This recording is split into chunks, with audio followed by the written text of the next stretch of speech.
السلام علیکم ورحمۃ اللہ وبرکاتہ۔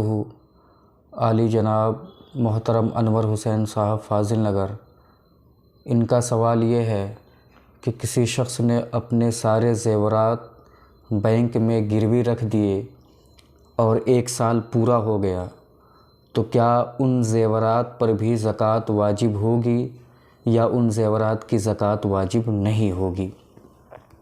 تو اس کا جواب یہ ہے کہ سونے چاندی کے زیورات چاہے بینک میں گروی رکھے جائیں یا کسی انسان کے پاس گروی رکھے جائیں، مثلاً سونار وغیرہ، تو وہ گروی رکھے ہوئے زیورات چاہے ان پر 1 سال گزرے یا 10 سال گزرے، ان کی زکوٰۃ واجب نہیں ہے، ان زیورات کی زکوٰۃ مالک پر واجب نہیں ہے۔ اس لیے کہ جس انسان نے ان زیورات کو گروی رکھا ہے وہ ان کا مالک تو ہے مگر مکمل طور سے مالک نہیں ہے۔ مکمل طور سے مالک نہ ہونے کا مطلب یہ ہے کہ وہ ان زیورات کا مالک تو کہلائے گا، لیکن فی الحال اگر وہ چاہے کہ ان زیورات کو کہیں اور بیچ دے یا اس میں کسی اور طرح کا تصرف کر سکے تو اسے اس کا اختیار حاصل نہیں ہے۔ پتہ کیا چلا؟ وہ مالک تو ہے مگر مکمل طور پر مالک نہ ہونے کی وجہ سے وہ اس طرح کا تصرف اس میں نہیں کر سکتا۔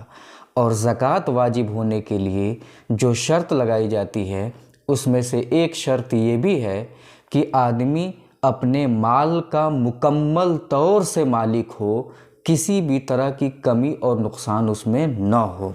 رد المحتار جلد 3 صفحہ 180 کتاب الزکوٰۃ مطلب فی زکوٰۃ ثمن المبیع وفاءً، اس میں ہے لا فی مرہون اے لا علی المرتہن لعدم ملک الرقبہ ولا علی الراہن لعدم الید واذا استردہ الراہن لا یزکی عن السنین الماضیہ۔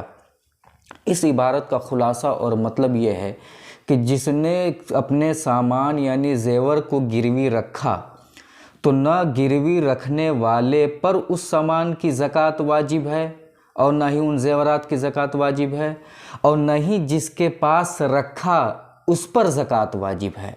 اور ساتھ ہی ساتھ مثال کے طور پر اس انسان نے 2-4 سال کے بعد اپنے زیورات چھڑوا لیے تو چھڑوانے کے بعد بھی گزرے ہوئے سالوں کی زکوٰۃ اس پر واجب نہیں ہے۔ اللہ تعالی ہم سب کو مسائل سیکھنے کی توفیق عطا فرمائے۔ السلام علیکم ورحمۃ اللہ وبرکاتہ۔